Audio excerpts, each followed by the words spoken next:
I am Abel Mars, Chief of Police. I've got a court order here. James Garner, police chief of a small town, and it's his first murder case. Local resident dies after attack by crazed dog. You were right to dig her up. The inquest was wrong. She didn't bleed to death, she drowned. The evidence. The odor of gasoline in a bathtub, and a 12-year-old bottle of scotch. Where's that bottle? Here it is. I missed. So, what movie are we watching today, boys?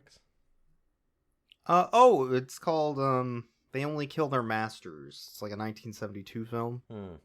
Okay, well, I'd watch that, but I didn't have my breakfast yet. Oh, yeah, you should, I mean, we can still talk about the movie, right? Well, I don't mind talking about a movie. I haven't had my breakfast, though. Well, they told me there was a lady dead down on the beach and that the Doberman had killed her. It was very early, so I never got any breakfast. Your office called. Gloria? I don't give a fuck what you ate for breakfast. Walter's I was wife. gonna say. She's on the force. Shut the fuck up. Oh.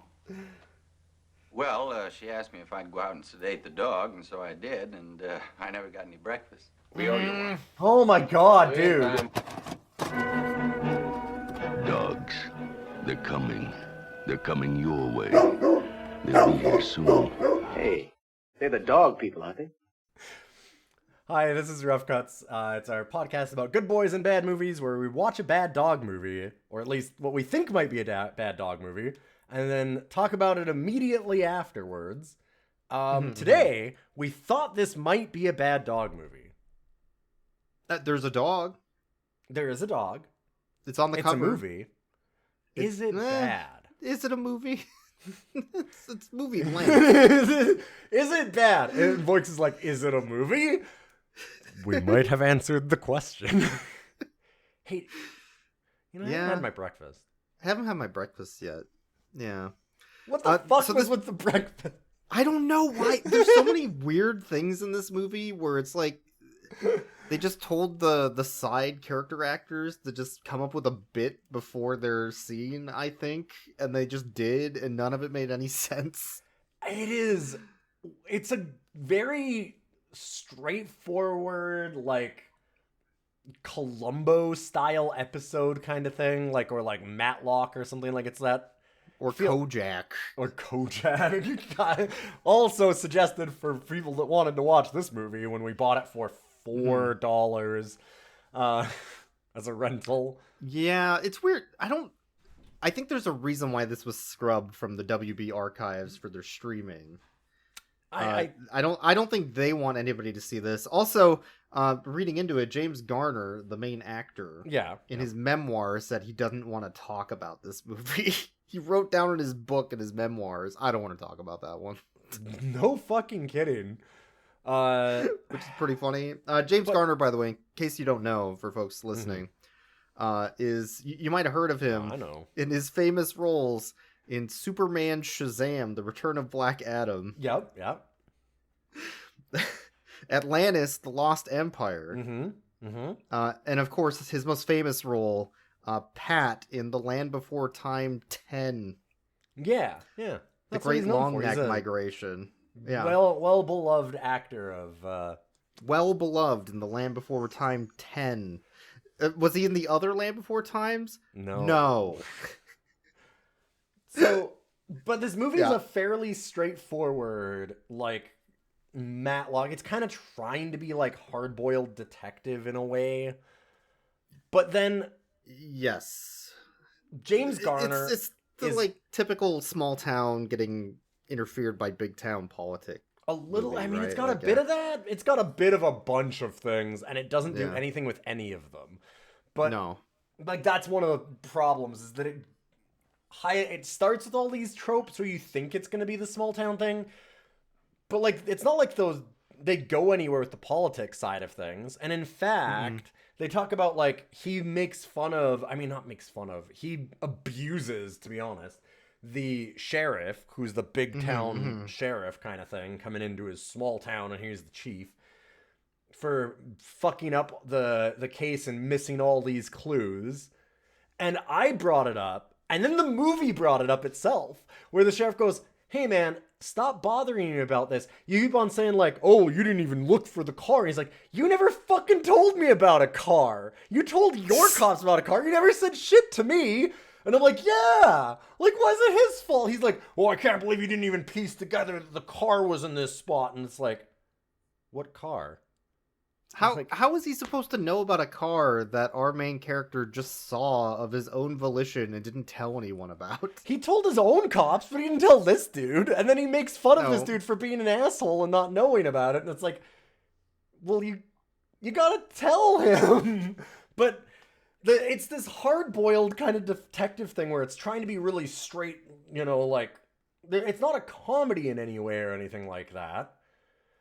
But then James Garner is like this very kind of gruff. He's got a little bit of humor to him, but he's kind of your gruff small town police chief. And everyone around him feels like they're in a different fucking movie. They're all in like Super Troopers. Yeah, they're all definitely comedic relief weirdos, like, and I don't get it. Why did that make sense for the idea? Because you have like this dude that's just sitting there going like, did you know I didn't have my breakfast today? Well, anyway, so about the case, we had all these things, but I didn't get my breakfast today. And like for 3 minutes, he just keeps going on about it. There was a whole scene where he has a coworker cop, piece of shit. That's his name, I assume. Yeah. All cops have that name. Weirdly, they're given it at birth. But anyway, so he gets a call. At birth, ACAB. Abel is our main character's name. He gets a call on the police line, and it's like, oh my god, this is terrible. Oh, it's awful. Oh, jeez. And his shithead cop friends like, oh, what was it? Was it really bad or something? And he's like, yeah, it was somebody's dad who wants this boyfriend of his daughter arrested because he like bit off her nipple on accident in a car, and because they went over a bump while they were making out or something. And it was a horrible accident, blood everywhere, and then girl's disfigured. And this cop is just laughing his ass off like he's high as shit. He's rolling on the floor, literally crawling on the floor, like crying and rolling around. Meanwhile, our main character is just looking at him, dead-eyed, no response, like, okay. Just two different movies, man. Just two wildly different movies. Like, why did we have that scene? It had nothing to do with anything. Nothing to do with anything. So many of the scenes in this movie have nothing to do with anything. That it does the cardinal sin of a whodunit, which is that it's all red herrings, and then you're like, okay, well, I think that I've solved who it is. Like, maybe I can think of it as a smart audience member. And then it's like, haha, here's the character that nobody's ever seen in the last 5 minutes of the movie, and they were behind it all. And you're like, what? Well, like, if you're gonna do a whodunit, it has to. Well, it doesn't have to. You could just make a shitty whodunit. But you have to have a story where there's clues, and at the end, when the audience gets the reveal, they're like, oh, and then they want to like rewatch those scenes and catch the clues and look at it like, oh, that makes so much sense. Mm-hmm. Not a character you mentioned off screen once, like, and then we never saw them in person, so there's no possible way. Like when not Columbo... even like they were talking off screen or something, like doing phone calls or anything. Like they were mentioned twice. Columbo literally shows the killer at the beginning of the episode, so we, the audience, know who the killer is, and it's incredibly and intensely more engaging than this story. Yes. Every time. Even the worst Columbo episodes are better than this. And there are some bad Columbo episodes. Yeah, and those aren't whodunits, because you know who done it. Yeah. It's how does Columbo get their ass that's interesting. And the whole movie is how does this guy get their ass? And I don't care. No, because they don't set up anything clever for any of the characters. They're all idiots. Like, the thing is that it's one thing for the main character to be slightly off in his final guess. kind of thing, right? Sure. Like, Sure. That's a fairly common thing in a lot of detective fiction where it's like, oh, it's the so-and-so, and then it's like, whoa, last-minute twist, and even the main character didn't see it, it's actually this person. But he does that, like, 3 different times, including one incident that's really nasty. One really bad one. One really bad one that we'll get to. Oh, Like, boy, will we get to it. But it's almost like he's bad at his job of being a detective. But that's what I was going to say. The other thing is like he's obviously terrible at it, right? Like he fucks up constantly. He's fucking up all the evidence. He misses all these suspects. He gets it all wrong like 4 or 5 different times or something throughout the movie. He lets what we think is the killer get away multiple times. He lets the killer drug him. The person he thinks is the killer is a vet. And he goes to the vet and, like, goes to arrest him. The guy goes, oh, yeah, well, I guess you got me. All right. And then this woman comes in and she's like, I've got an emergency with my dog. And he goes, it'll only take a moment. Do you want to help me? And he's like, sure, I'll let you do it. And then he offers to just hold the woman's dog so that his hands are tied up for no reason. So he can get stabbed. Even though the woman's there. Yeah. And then he lets the doctor get a needle and fill it with liquid that he doesn't know about and walk up to him. And then he gets stabbed and he goes, oh my God, I can't believe it.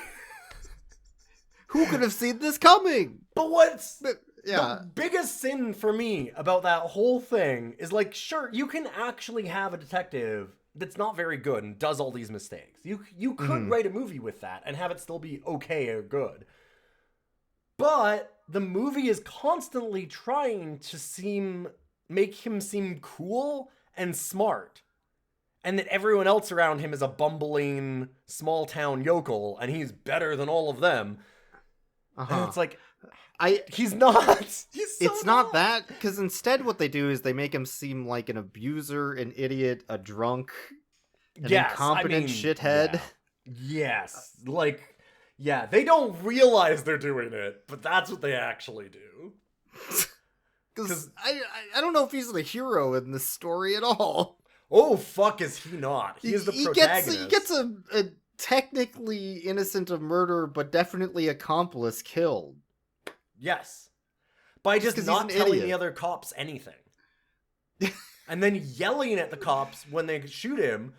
And he goes, well, you idiots, you obviously should have known. And they're like, you didn't tell us any of that stuff. And he goes, well, you should have known anyways. He fires his guns at the other cops when they shoot at the suspect. Yeah.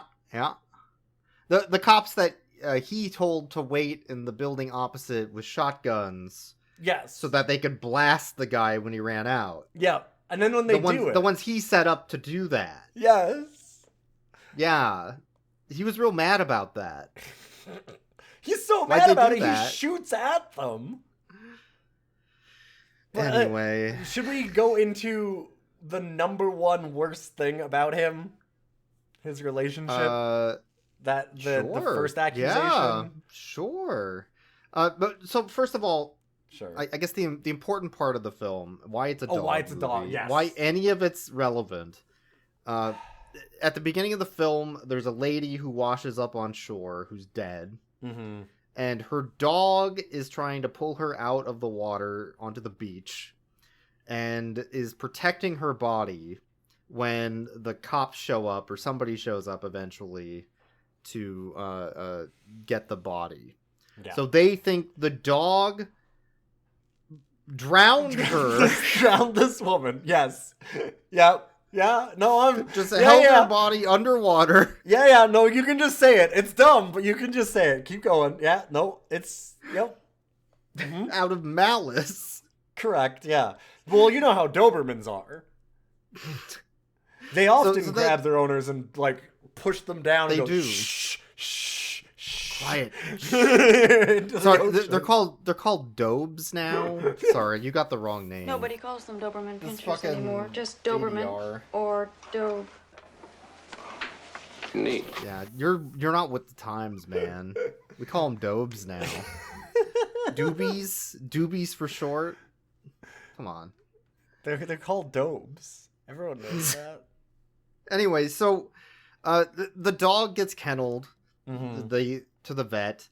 The vet is there who had been like playing with the dog, etc. And then there's also the vet's new assistant, who's a real awful, terrible weirdo, who's mean and cruel, and she's totally normal. There's nothing at all wrong with her.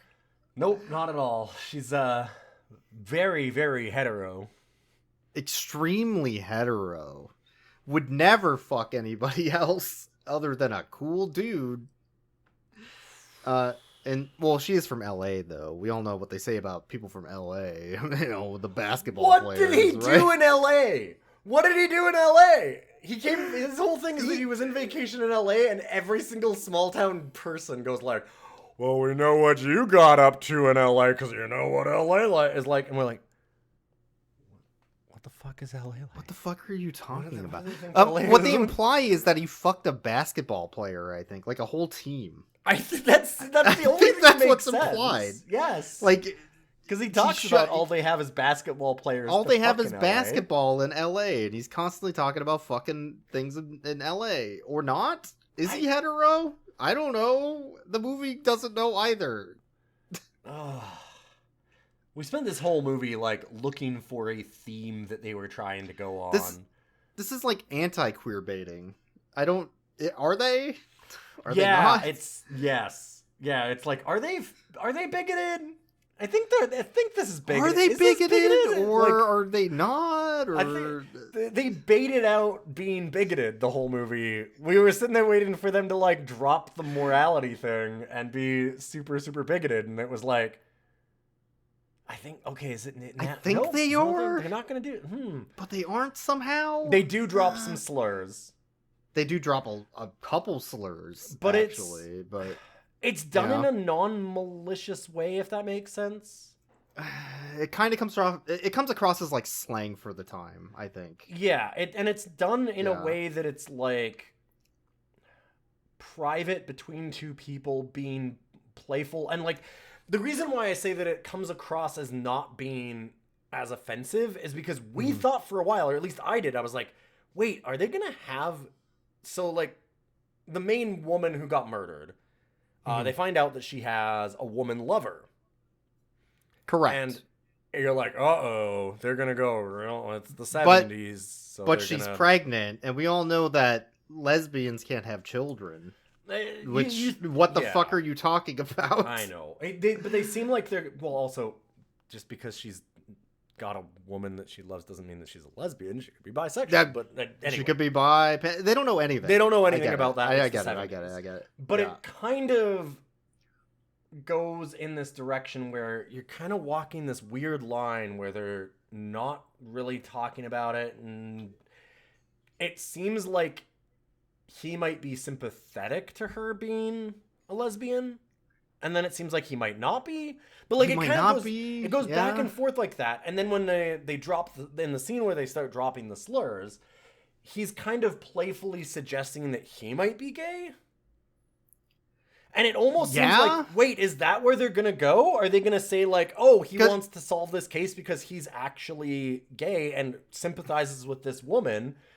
Because everybody in town is making fun of him for going to LA and having a bunch of sex. Yes. And then, like, specifically with women basketball players. What was men? It almost sounded like. And it almost sounds like men, but then he's like, no. I don't date women because I'm super gay. Yeah. But then he's not. So it's like, okay, well, is he? Or it does it in such a way that like that's why I said it doesn't feel offensive, because at first it almost seems like they might go in the direction that would have been really interesting. That would have been interesting for the time, because it would have been very progressive for 72. And then it ends up just being like really not. Well, the biggest thing is that not that I'd want it to go into the bigoted route, but it's kind of incredible that it just goes nowhere. None of it matters. Like, it's the most surprising thing, more surprising than them even being really progressive with it, is that they just don't do anything with it. They do nothing with it. They have this whole subplot and this whole thing, and it seems like a morality thing on like, oh, big city life, oh, those it'll turn them gay and they'll have sleep with anyone and all this kind. And then they don't even go there. They don't do anything with it. They do nothing with any of the storylines or any of the themes. My theory on the theme and why they did this is because they treat queerness as a sexual, tantalizing thing to show on screen and talk about on screen. Because they're constantly doing that with, like, people talking about pole dancing on bars and that lady with the really tight top. Yes. That's, like, way out of her fucking mind and drunk. She's so fucking high. And she's talking about sex on a hotel bed, and our cop is like, you can put a quarter in a bed and it will vibrate. What do you mean? I've never been to a hotel like that. I've never come in my life. Like, okay, man. I'm too heterosexual to have ever come. I'm 40 or 50 years old and I've never had sex. Like, okay, man. It's fucking weird. Like, it's those things where I'm like, I think they were just doing that to tantalize the audience. Yeah. I think that's literally the only reason, because I can't come up with another reason why they would do it. Well, and it fits in with, this is a weird movie in that it feels like it's going to go into full exploitation. Especially with some evidence they find. Yes. Because that's what I was going to say. They find evidence. He finds evidence in the house where the woman had, like, her beachfront property. The person who drowned. Yep. And he finds evidence in there that is a photo of her and someone else running down the beach naked. Mm-hmm. And they act... It's so funny because, like, you can tell that they wanted to go further with it, but then they were, like, told that they couldn't or something. Like, it feels like an exploitation...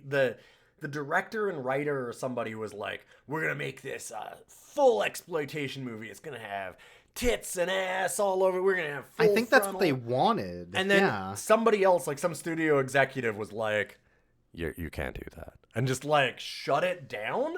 And so they have this photo of them running down the beach naked, just holding hands, which is honestly like, it's really kind of innocent in a lot of ways. Like it's not, it shows ass. It's a pretty standard...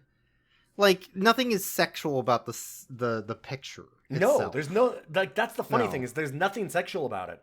But the characters in the movie, they're like, oh, well, do you often take photos like that? And people are like, photos like what? And he's like, photos of people fucking each other, doggy style, nasty. And you're like, what? That's not what the photo is. That's not what was in the photo. But, like, they act like that, though, right? And then they start talking about, oh, she's got a whole collection of her having all this weird sex with people, and you're like, that was just a photo of two people running down the beach. Like, I don't... What? But they act like it's this super sexy, weird thing. And they, like you said, they constantly allude to, like, oh, can you believe that the bar in town became a topless bar? And then it's just a throwaway line. It's, I don't know what they wanted, really. I guess they wanted it more... Like, were they going to make a Porky's in 70s for a detective movie? Like, what were they... Maybe. That would explain the side characters being so fucking weird. All of the side characters being the weirdest people imaginable every single time. The dialogue of... A lot of the dialogue. Hey, Freud says teeth falling out is very sexual. Out of nowhere. Just like middle of a conversation, someone just like drops that. They're getting into the car with like an elderly couple in the back seat, and the girlfriend, vet assistant, just out of nowhere says, "Hey, you know, Freud says that if you lose your teeth, it's very oddly sexual, and it means that you can have really good blowjobs." Like, and the lady in the back seat's like, "Oh, I didn't know that. Hi, hey, how's it going, honey?" Like, okay, you're gonna come by for some like dish what? Later? Like what? What was up with the sexuality of the salad with 80% of a bottle of salad dressing and the meatloaf talk? What was meatloaf supposed to be, like, sexy? How sexy the meatloaf was. So he seduces the vet assistant. He does. He does seduces her. God. Yeah. He talks about how gay he is and how much he's gonna fuck all the basketball players in LA, and then she goes, "Well, I'm heterosexual," and he goes, "Oh, Oh, and then yeah, they bang, and then it just shows them in bed together the next time. And you're like, what the fuck? Because he's like, I'm super gay. Oh, weird. I'm very, very hetero. Wink, wink, wink, wink, wink. Okay. Okay. But, like, he's telling her that he's made her a love pie, which is a cream pie. He's talking about cum. And she's like, that's gross. You're not talking about that. You're talking about the meatloaf you made. And he's like, oh, yeah, it's just a meatloaf. My meatloaf.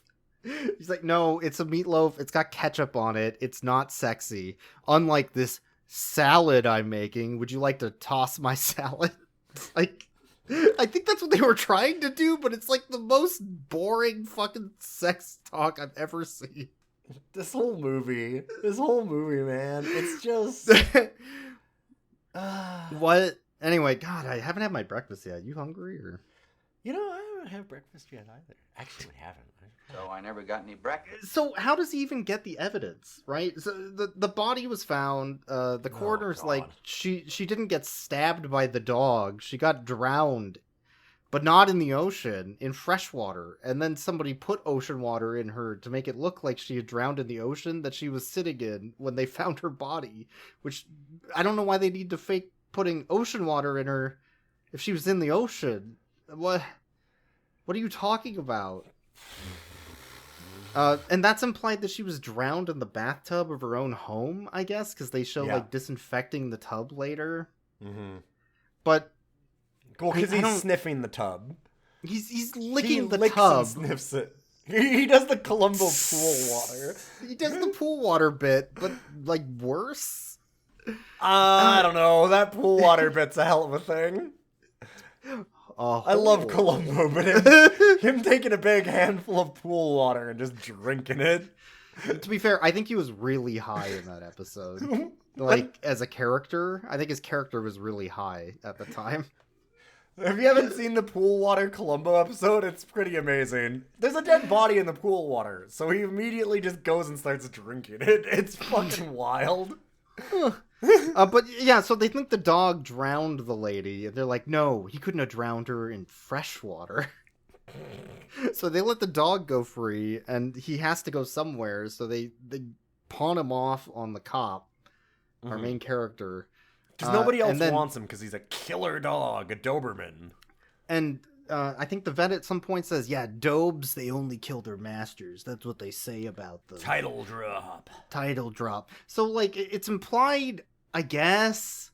I don't know what they're doing with the title. I almost get it. Like, it's implied that the dog killed the owner, right? At the beginning. And then they immediately throw it away. Yeah, that's the problem. They also have a conversation. The dog doesn't do anything for the rest of the movie, although they supposedly get evidence from the dog because of the way it reacts. You'd say they don't do anything with the dog for the rest of the movie, but then they imply suddenly a big twist that the dog is actually aggressive. Sometimes, when you bop it on the nose really hard. Right at the end of the movie. Yeah. Like, when he's like, oh man, I think I've solved the case, but now I've suddenly got a dead end. Like, oh man. Then he wakes up with his girlfriend and he touches the dog on the nose and the dog immediately turns super aggressive. And it's like, oh wait, maybe the dog is actually a bad mauler kind of thing. And like, so they try to go into the Doberman panic at various points of the 70s. They try to go into, like... Sorry, it was Dobe? Dobes. Sorry, the Dobes. The Dobes panic. Fucking hell. They try to go into, like, this queer angle. They try to go into all these different angles. And then they just drop them again and again. Because the dog gets aggressive. And the vet tech, like, helps get it off of him and, like, untrain... Because the dog is really well trained. Like, it listens to all these commands. And she basically commands it off and does all this stuff. And then he's like, whoa, that was really scary. Maybe the dog is actually bad or whatever. And then they just drop. He's like, well, actually, it probably couldn't have anyway. I mean, we know it didn't, so it doesn't matter. And you're like, well, that doesn't lead him. That clue doesn't lead him to what the clue actually means. No. He has to literally, like, assault it out of her later. To figure out what happens and why that's important. in a very awful scene. Yeah. But, okay, so he's bad at gathering evidence. Like, he gets the Polaroid of the naked people running towards the beach. He gets a bottle of whiskey, scotch or something. It's scotch. It is. It's just scotch? It's single malt scotch. Malt. Is why. It's because they keep on going on about how it's single malt scotch. So he steals a bottle of evidence. Yes. From the beach house after throwing a bunch of shit around and ruining the crime scene and getting his fingerprints all over everything. Mm-hmm. And then he takes it to the local diner and just has everybody drink out of it and then leaves the bottle. And he has the wildest conversation with the side character there. Because he opens the bottle like he's going to drink it. And we were like, oh, he's just stealing liquor so that he can just enjoy it because fuck it, whatever. And he pours it for himself. And then the the diner owner is like, pour it, and James Garner goes, oh, well, you don't have a liquor license. I'm going to have to arrest you if you pour that. And he goes, what? Are you serious? Like, I'm just having the drink that you basically offered me. And then he goes, no, I'm serious. If you drink that, it'll kill you. And you're like, what the fuck? And I'm like, well, does he think that it was poison? Oh, no. Maybe he must have thought it was poison, maybe right? He thinks the whiskey's, scotch. Maybe he thinks the scotch is poison. And then the guy, like, looks at it weird. Oh my god, this is gonna kill me? And he's like, is this gonna kill me? And James Garner gets up and walks out. Yeah. And then the guy, it's still on the guy. Like, James Garner just leaves the evidence. He's not in the scene anymore, yeah. He's not in the scene anymore. And you're like, wait, what are we doing here? And then the guy goes and smells it, and he goes, and takes a drink. Whatever. And then he gets, like, really serious. Goes, yeah. Oh, my God. He's right. And then pours himself another glass. And like, downs the whole fucking glass. Wait. What? What? So what? Is it poison? Is this poison? Is this he evidence? excited about it? Or why did he leave it there? But then he comes back to get the bottle later after he thinks it's important. This is amazing. And the owner threw it in the trash, so he's like, okay, well, go get it out of the trash for me. I need that evidence. So then he grabs the bottle, and the owner throws it at him, and he can't catch it because he's a fucking idiot, and he's also drunk at all times of the day because he's constantly drinking throughout the film. And he misses it, drops it, it shatters into a million pieces, like, fuck, my evidence. That's been the one that's been handled by so many people, thrown in the trash and covered in garbage. No, my evidence. And then he turns around and walks out, and that's the end of that scene. He doesn't get any of the pieces. He doesn't even gather up the pieces of the bottle. He doesn't do anything with it. And it's totally irrelevant. It has nothing to do with anything. Nothing to do with anything. The only thing it has to do with, maybe you could construe this, is that the vet doctor, who is the husband of the lady that died, I think. No, he's not. No, because his wife. Never mind. His wife said that he was divorcing. She was divorcing him. That's the only thing that matters. But during that conversation where he's talking about his very cool divorce, somebody at the club that he's at, which is not a place that he owns, pours a glass of that scotch into, a place for him to drink. But that would imply that it's the club that needs to be investigated, not him, because he's not the one who bought the scotch and owns the bottle or the distribution. I don't think that was the vet. That was Campbell. Was it? Yes. That was Campbell. The vet was never... The vet only shows up in the very beginning when he's talking about how he didn't get his breakfast for like 3 minutes. And then he shows up when James Garner goes to arrest him. Then why did they show the bottle of scotch in that scene? Because they were trying to imply that it was Campbell that did it, the ex-husband. Oh, that's stupid. Yes! It's very fucking dumb. Yes, that has nothing to do with anything. He's the one in the club, the guy with the sunglasses. Yeah. It's so hard. They all look the same. I totally agree. Like, they all have a very similar haircut. They're all blonde guys in the same age range. and like same hairstyle. It's really hard to tell them apart, but I'm 99.9% certain it was Campbell. And then he even says, "I drink scotch," and like they had a whole thing, and it's like, "Oh well, have you been to your ex-wife's, house kind of thing recently?" Then, and because she didn't drink scotch, he did, and so it was like, "Oh, why is there still scotch in the house since you guys got divorced?" And they were pointing all this evidence towards Campbell. Yeah. Which also maybe it was a misdirection. Then it was just it didn't make any fucking sense. But also, well, okay, I actually just realized, does it make? Speaking of things that don't make sense, so eventually Campbell is obviously the kind of the main suspect for a long time as the ex-husband. Yeah. Until doesn't he die? Is that the guy that dies? Yes, he dies. Okay. He goes so James Garner goes down to the beach house one night, eventually, because he's just constantly flummoxed by everything and has to just constantly go back there and go, I wonder if there's something I missed. And he doesn't also.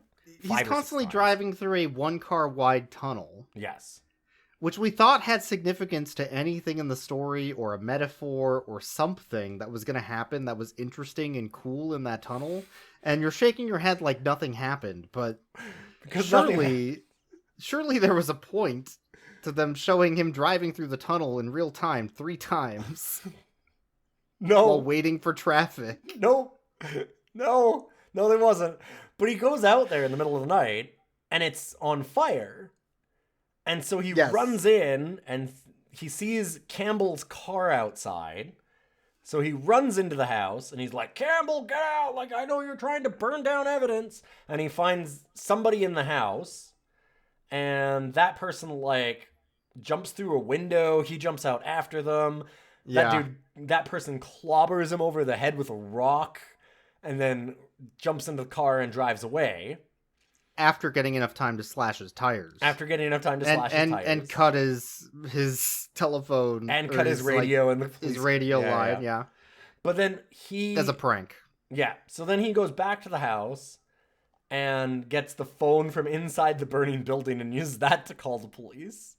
By breaking through a window with his bare hand and pulling the phone out of the window. Yes. Correct. And then he goes, "Wait a minute, I just pulled this window out of this bedroom. Is that a body in the bedroom?" This phone out of this window, yeah. In the bedroom. And there's a body in the bedroom, and it's Campbell. So you're like, dun dun dun, Campbell's not the murderer. Campbell just got murdered. But what I was just going to say, I'm like, wait a minute, speaking of red herrings and like gaps in logic, why the fuck was Campbell there?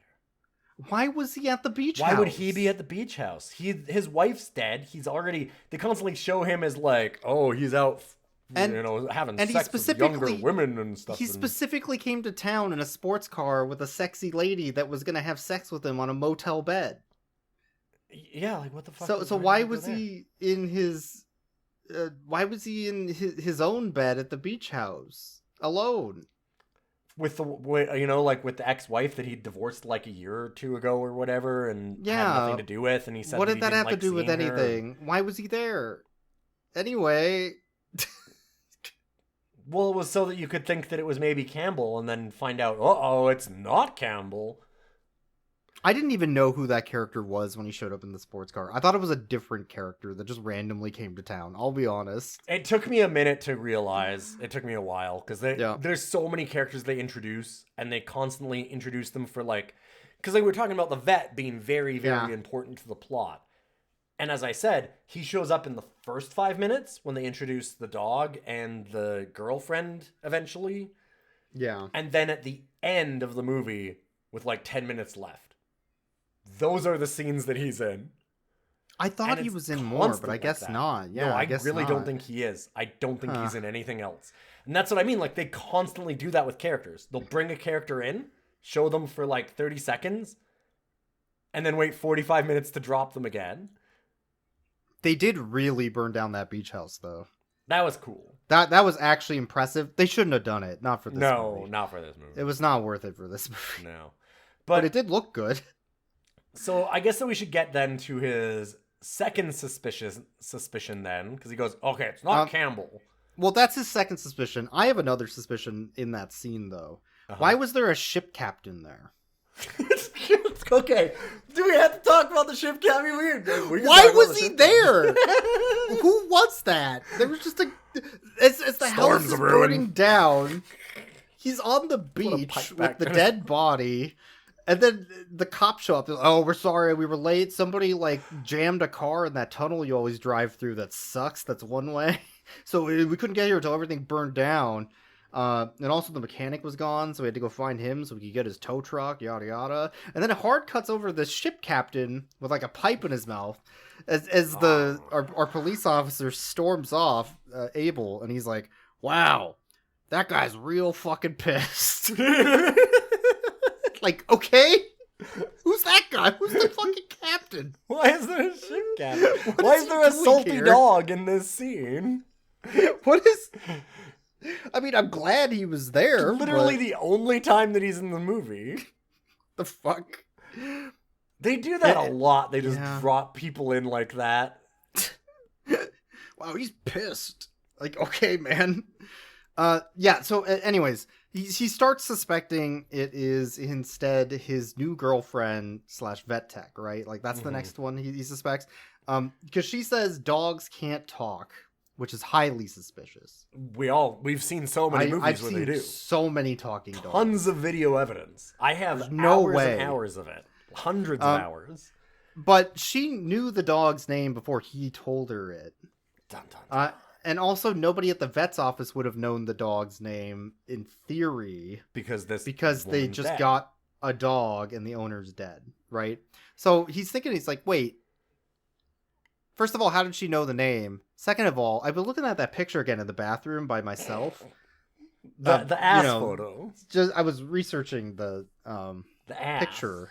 He was assessing all of the evidence. And then he like zooms back to him, zooms back to the photo, back to him, zooms in on the ass, back to him, zooms even in closer on the ass. I love that it is specifically that he's like, I know that ass. That ass. I've seen that ass so much. It's not like the back of her head and he recognizes like a hat she's wearing. Because she does have a hat on.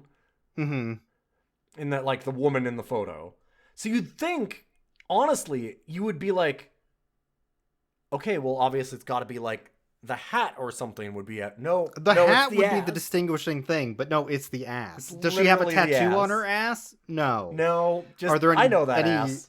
Any beauty marks? Any like no skin marks? Anything? No, just a very nice ass. That's like really small on an old faded Polaroid. Yep. Blurry as hell. I know that ass. Looks like an ass. And it's like, a centimeter of the photo or less total. This ass recognition technology. That's art for short. Uh-huh. Yeah. Art. I know art. Hey, listen, I'm well acquainted with art. I'm an art appreciator. That causes him to go out in a fury out of the police station after he puts his pants back on because he's done, looking at the photo. And the sheriff won't move their car, so he like forces the sheriff's car to get moved with his own by pushing it out of the way over and over again, just so he can do a whole fucking lap around the block, like an asshole, peeling out everywhere. Yep. So he can get to her apartment as quickly as possible to ask her about the dog's name, I guess. The ass shot. Ask her, yeah. And by ask, I mean he physically assaults her. Really horribly. Yeah, really bad. But she's like, oh, I only know because the vet told me the name. He was the one who got the dog at the beach that morning, and he knew his name. And he came and told me the dog's name was Marty? Murphy. But they also think Murphy's a stupid name for a dog, and I don't know where that came from. Yeah, they do this whole thing where they're like, I can't believe what's up with that? Dog Murphy, and it's like, it's not that. What? I don't think it's like amazing, but it's not super weird. Like they act like it's like something insane. So it goes from the girlfriend now back to the vet. And that's when he peels off over to the vet's office and gets stabbed and injected like a fucking idiot. Yes. But also, like, I want to talk for just a second about the dog name and all of that. Because talk about going off the fucking deep end instead of just asking. Right? It's literally a hunch. Just like, it's a hunch, and then he like basically kicks down the door. His ass recognition is so good that he knows that it's her. And he's like doing all this shit and assaulting her to get all this information. And it turns out it wasn't even her ass. That's the thing. No, right? Also for like, okay, how did you know the dog's name? I didn't. We gave him a name when he came into the vet. The vet's office. Because, we do that like, at the shelters. That's kind of the thing stuff. that we do at the shelters. Like, when we get a dog, we just would give it a name. Yeah. A likely story. Fuck? Yeah. What the fuck? Who says that it was the right name? They just called the dog a name. Why would it have to be the right name? I knew that vet was going to turn on him in that scene. Immediately when the lady drives up with her dog and puts it in his hands. He's like, hey, what's wrong with my dog? Oh, it's his asshole. Yeah, that's the other thing, yeah. Oh, your dog's asshole is really, it's engorged because all the female dogs are in heat around him, and his ass is really huge. Let me go get some ass cream for it. I knew immediately he was bullshitting. I gotta inject it with ass cream. Let me go get my needle of ass meds. Fucking, what are you talking about? This is actually the excuse, by the way. This is it. Yep. Mm-hmm. Like, okay. And why then, did they say that? Again, why does James Garner have to fucking hold this dog? Why not just let the woman do it? He's a fucking idiot. So he gets stabbed, he gets poisoned, then he drives and they have a cop chase where he's going around trying to catch this guy, and they're doing their high-speed chase thing. Meanwhile, he radios in and he goes, I've got the car and it's like fleeing this way, blah, blah, blah, blah. Also, they injected me with some dog shit. And he's just like... Dog medicine or something? He says, he's like, dog medicine. Tell me what it is when you look it up and tell me what it is. How would they know to look... What? It was just a generic syringe. How would you know what was in it? How could they possibly ever discover it? There's no way... Obviously, he's drugged, so he's not thinking clearly, because there's no way that they could... it's sodium pentothal, and you're going to be passing out in about 2 minutes, and it'll be lethal. Except they did know what it was, somehow. What? Wait, how did they know? Yeah. Wait, what? She's got magic... The dispatch has magic police powers. I guess. It's the 70s even. It's not even like she could look it up on Google or something. Yeah. Like, they would have to send somebody to the vet's office and somehow figure out which bottle he gave him. But they just know. So, like, after the hospital scene where he almost dies going after this vet, and the vet peels away because he's so bad at his job, he never gets anything. Mm-hmm. They eventually find out that the vet has been hiding in his own home the whole time. With his ex-wife, who or something, something. Because she was going to divorce him, and I need to talk about, and you can take it. But how do they go about like, wait a minute, he's in his own home, we should arrest him? How do they arrest him? So there's like a moving. Why? For some reason, the pained look you gave the minute I asked. For some reason, the felon and his wife have hired a moving company to move things into their home, not out of their home, into their home. Into their home. Yeah. I think they were packing up the veterinary office and then bringing it back to their house. I think that's what happened. Based on the fact that the movers were at the office earlier. Right. Okay, I didn't connect that, but sure. So they bring in all this shit. They bring in a huge crate up on the second floor, and then when the vet comes in to be like, "Ooh, my huge crate of goodies from the office," he opens it up, and inside was our main character, who is now hiding behind the door with a gun pointed at him because he snuck in through a crate as a prank. He pranked him. For no reason. He did a prank arrest. Meanwhile, they'd have an army of cops, like 30 cops, all loaded with shotguns and rifles, in a house across the street, waiting until James Garner pulls his epic prank. They're like, this is going to be great. This is going to be so good. Just wait. He's going to run out, and that guy's going to run out, and then we're going to shoot that suspect. We're going to kill him dead. Just like James Garner told us to, which James Garner did. He did tell them to do that. He absolutely told them to kill them. 100% said, hey, get all of your biggest guns, and then if they try and run, shoot them down. But what happens is after he comes out of the crate as a prank, he interrogates the vet, and the vet's like, oh, I didn't kill any of those people. I'm just covering up for my wife who murdered them. Well, he doesn't quite say that. He just said, I didn't do it. I didn't do it. Anyway, let's go downstairs so you can arrest me while my wife right behind you stabbed you. Ah, tonk. Somebody from it's literally from off screen again, though. It's from off screen. He says his wife's in the kitchen, though. They imply the wife is in the house. Oh, yeah. But every single time that they show him getting, like, overpowered by a mysterious assailant, they literally do it as an arm coming around a doorway and hitting him over the head. He does get hit over the head a lot. It's like that kind of thing. So this arm comes out and hits him with a crowbar, it looks like? Something. Maybe it was from the crate, like the crowbar they used to open the crate. Maybe I don't know. But like, why? You know what they could have done?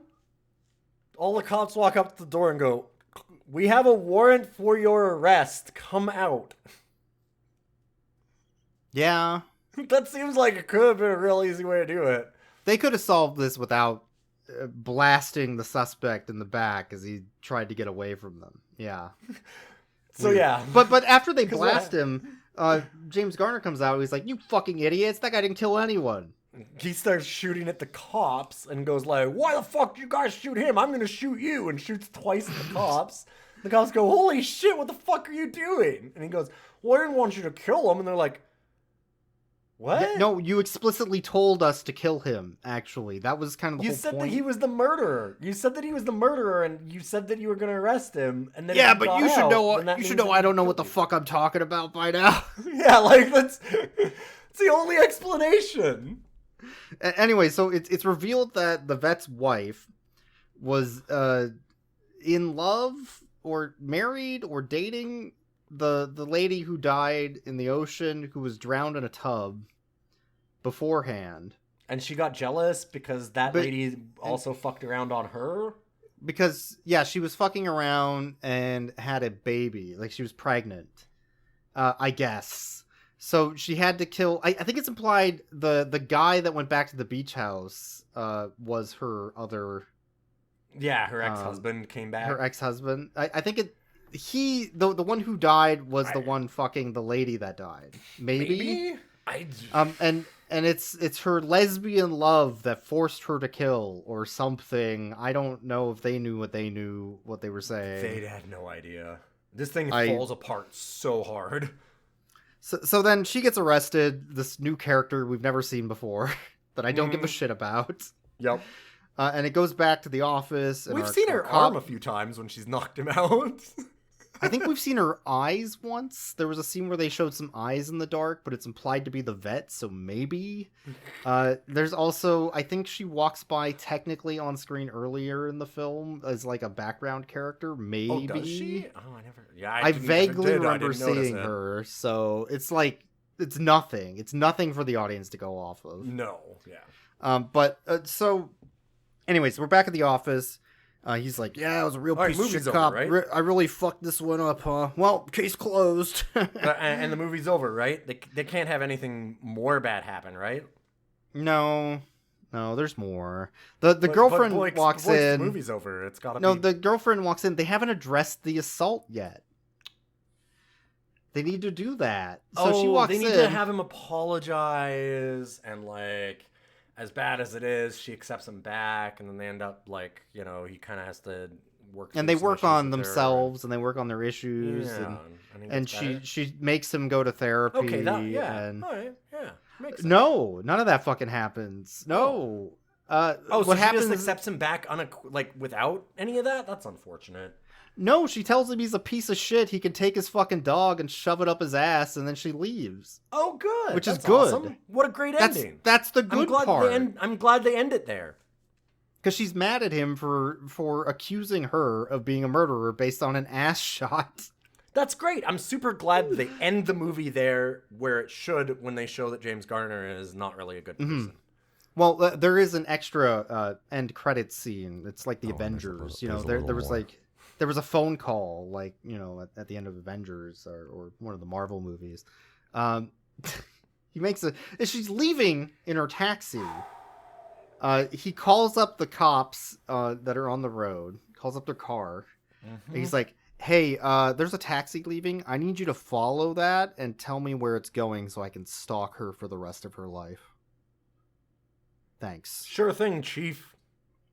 And then he hangs up. And then the movie ends at that point where we know he's going to just stalk her and follow her around for the rest of her life as a douchebag shithead. This is bad. Yeah. And it's worse because the way that they're portraying it is very much like, oh, he loves her so much. Oh, he's going to try and get back together with her because he's such a nice guy. And she just doesn't realize that, oh, no, this is bad. This is real fucking bad. Yeah. The worst thing is that the movie doesn't understand. Yeah. That this is really bad behavior. And I guess he got to keep the dog or whatever. The dog basically had nothing to do with anything. Totally irrelevant at this point. Anyway, they only kill their masters. My theory on the title, by the way, I would love to hear it. The lesbian killer, which she, I guess, is supposed to be a connection to the dog, in that they think, well, dogs only this specific breed of dog only kills their owners, kills their masters. So she was the dog, the pet of this lady, and then she killed her master, her partner. Okay. I think they thought it was clever. They thought it was clever, but it's really stupid. Well, it's also not set up. Like, I think that you're right, probably, in what they're trying to do, but that would imply that they would need to make that person they would have needed a character? They would have needed to introduce the character, and then for the big reveal to be she doesn't actually love her. Or she does love her so much that she felt she had to do this to break it off, or something where her loyalty they is could show her being desperate, desperate, right? And like they could do something. And with that's why I thought it was the girlfriend at first. I thought she was the lesbian lover. Well, they set it up really the hard. Killer. They set it up like that, but it turns out she is just hetero. Maybe. I don't know. They do that. I mean, this is one of the really, really bad whodunits where what they do is they just constantly set up characters as very obvious killers and then constantly off-screen kill them with no real reasoning. And at the end of the movie, 5 minutes left, they pull in somebody who's never been seen before and go, ha ha ha, stupid audience member, you'd never believe that it was this person that you've literally never seen throughout the entire movie and nobody ever talked about. And you're like, well, yeah, I couldn't have. Yeah. I mean, that's the thing. It's just that. I think the Meatloaf did it. I'm going to be honest. That guy came inside that meatloaf. Anyway, let's talk about... I think it's his love pie, boy. Why would it even be a pie? It's a fucking meatloaf. Anyway. Well, you know what they call another love pie. Like it's implying he fucked the meatloaf. Let's go. Let's talk about the dog. It's a really good meatloaf. That dog is really cute. It's a cute dobe. A dobe. I love the dobe. Most of the time, the dog's just being really cute, licking people's faces, jumping onto bed to cuddle. Mm-hmm. Like, and until they're specifically trying to induce the panic against Dobermans of the 70s, the dog is just really cute and loyal and friendly and loves treats off screen. Yep. And that it's constantly looking for. I do past the camera. I have to knock down the rating I'm giving the dog, though. Mm-hmm. Because at the end, he stayed with the cop. I was going to say he's still with that cop, right? Yeah. Still with the cop. That makes him a cop dog. I was just going to say, this dog is, girl, you're better than him out of 10. You are so much better than this cop. You could do so much better. You could do better. You just got to realize it. You just got to know. Know your own worth, dog. For how much this movie is trying to make this cop look cool, all it does is make me think he's a worthless, drunk piece of shit who sucks at his job. It's incredible the things that they do to make him seem cool. Like every single thing that they do to be like, look at how cool he is. Look at how much he loves her. He's gonna stalk her. You're like, oh, that's not cool. Oh, look at how cool he is in this bar. He stopped the shuffleboard bar fight between punks playing shuffleboard. Like this is pre-table shuffleboard. There's just also a shuffleboard table for some reason. Like not the little pucks. Yep. And he's like, I'm gonna stop them from being rowdy with my gun. Look how big he gets. Look what a big man I am. His small gun was too small to handle the situation of the vet later, to the point where he had to get a dirty hairy gun to make it seem like his dick was bigger. That's what I was gonna say. Actually, that leads into the very funny. He's such a small, insecure man in this film, because the vet almost kills him and gets away. So then the next time, and he has a really little service revolver, little. I mean, a lot of cops have little service revolvers. That's why they have to. Yeah. I think about 40% of them. You can Google 40% cops to find out. That's true. That's a true statistic. Yeah. He has his little service revolver, and then all of a sudden, when he goes to arrest him the second time, like you said, he has a 357 Magnum dirty hairy, he just randomly gets a bigger gun to compensate. Yeah. And you're like, Jesus Christ, man! Okay, he got one over on you. It doesn't mean you need a bigger gun. So he's so pathetic. Every single thing that they do about him is just sad. Yep. Just like real cops. Anyway, that's this episode of Rough Cuts. Thanks for listening. You can help us pay for these movies that we spend $4 real American dollars to watch by supporting us on Patreon. We're Rough Cuts. Or you can check us out on social media. We try and post some extra clips and things on there. Just updates and all that kind of stuff. Where we're Rough Cuts Cast on Blue Sky. Or are we just Rough Cuts? I always say Rough Cuts Cast because we used to be on Twitter. Blue Sky, I think, is Rough Cuts at the Blue Sky address. Yeah, it's just Rough Cuts. It's just Rough Cuts. RUFF, which you probably know because you probably already found our podcast. Hey, we hit 50,000 downloads recently. We hit 50,000 downloads. That's pretty good. Cool. Yeah. Well, anyway, I haven't had my breakfast yet, so. God, I need to have some breakfast. Yeah, I'm gonna eat my breakfast. I haven't had my breakfast yet. I gotta. That was some good Foley work. I appreciate that. Thanks. Is it Foley work if you have actual breakfast to eat? Maybe. I'm asking our audience of filmmakers. We have a couple of directors that have watched. Hey, you can just email us roughcutscast@gmail.com. Let me know if it's real Foley work if you just eat your breakfast. Thanks.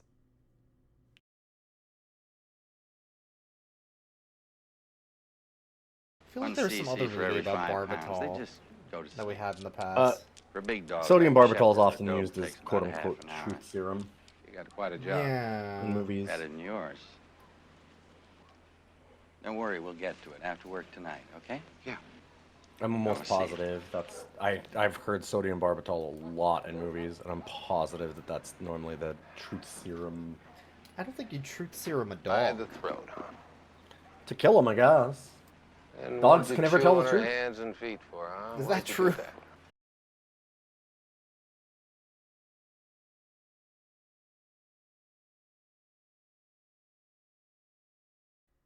Just looking at James Garner stuff. Quote, I drank to get drunk, but ultimately didn't like the effect. Not so with grass. It had the opposite effect from alcohol. It made me more tolerant and forgiving. I did a little bit of cocaine in the 80s, courtesy of John Belushi. Courtesy of John Belushi. Specifically John Belushi, that makes sense. But fortunately, I didn't like it. But I smoked marijuana for 50 years, and I don't know where I'd be without it. It opened my mind and now eases my arthritis. After decades of research, I've concluded that marijuana should be legal and alcohol illegal. I think I like James Garner. This was the pre-weed era of James Garner. 50 years? I don't know. For this movie? This movie, 72? He died in like 2014 or something, right? Yeah, so then that wouldn't be pre-weed. No. If it's 50 years. He said 50 years. I don't think he was smoking weed on this movie lot. I don't know. He was definitely smoking weed on that movie lot. If it's 50 years, that means he started in 64. Hey, why didn't you tell me you were smoking weed? I've been doing it alone up in my mansion. Yeah, like I was gonna say, he's out hanging out with Bob Hoskins. With Bob Hoskins. Why didn't you tell me? I would have fucking come on, man. Rockford Files and Mario hanging out and smoking weed. Please send us in fan art of that. That's what we need, yeah. Oh, man. Bob Hoskins and James Garner as dogs smoking weed in their mansions together.